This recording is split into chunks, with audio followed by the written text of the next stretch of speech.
Drop it! Hey. Drop it now! Hey, cool, man. No problem. No problem at all.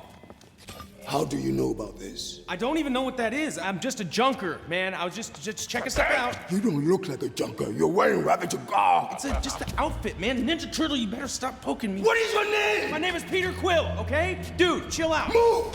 Why? Ronan may have questions for you. Hey, you know what? There's another name you might know me by. Star-Lord. Who? Star-Lord, man. Legendary outlaw. Guys? Move! I'll forget this.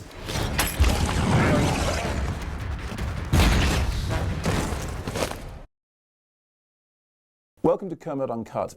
One of the strange things about being a weekly film critic is that you really have to try quite hard to keep up with all the movies that are released in the UK nowadays. When I first started out in film criticism, there was maybe 6, 7 movies released every week. Nowadays, it's 8, 10, 12, sometimes 14 films released in a single week. You can't see all of them, but you have to see as many as you can. And if you see 8 or 10 films, well, that's pretty much 20 viewing hours each week, which is great. I mean, it's a wonderful thing to see movies. But if you take any time off, it's very hard to catch up. Now, whenever I take a holiday from the Radio 5 Live film show I do with Simon Mayo, I always spend the next few weeks attempting to catch up the movies that I've missed out on, whilst also staying up to date with the new releases. So most recently, I was off the week. Nightcrawler was out. Ouija was out that same week, but I care less about that because Nightcrawler, everyone told me, was really wonderful. I really wanted to see it. And ever since then, I've been struggling to find a gap in the screenings to see Nightcrawler. Hopefully, by the time you see this blog, I will have caught up with it because all my sort of, closest film critic friends keep telling me it's possibly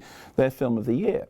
And I cast my mind back to the summer. I was off for 3 weeks, and one of the films that I missed was Guardians of the Galaxy. And looking ahead, I didn't think it was going to be such a big deal because, to be honest with you, I'm not a huge comic books aficionado. I'm not like Jonathan Ross, who really knows his way around the genre. I see the films when they come out. I didn't really know anything about Guardians of the Galaxy. In fact, I'd seen one of the posters for it, and it looked a bit ropey, and I knew that somebody involved in the production had said, oh yeah, well, it's a kind of incidental Marvel title. They were saying this several years ago.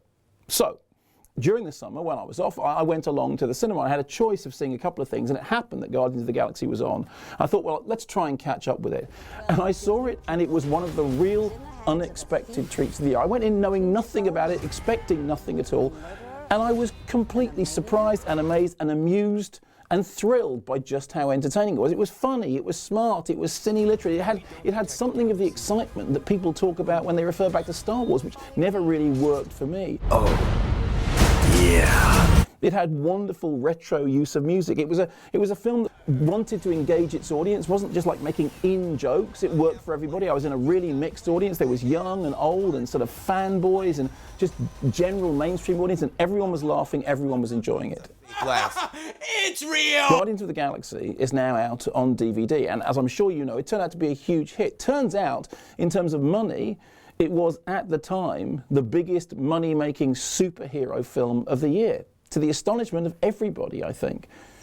For me, the real charm of it was that I went in knowing nothing. I didn't know about the jokes. I didn't know about the thing at the end that everybody tweeted me saying, do you know about the thing at the end of Guardians of the Galaxy? Because you'll really, really get that joke, which is the thing at the end, which I'm still not trying to spoil even if you haven't seen it. But if you've missed out on Guardians of the Galaxy when it was out in the cinema, check it out on DVD. Believe me, I didn't expect anything of it at all, and I came out with a smile on my face, and I've now seen it 3 times. I haven't seen Nightcrawler yet, but I've seen Guardians of the Galaxy 3 times, and I laughed every time. What is that? It's a bomb. And you leave it lying around? I was gonna put it in a box. What's a box gonna do? You just want to suck the joy out of everything.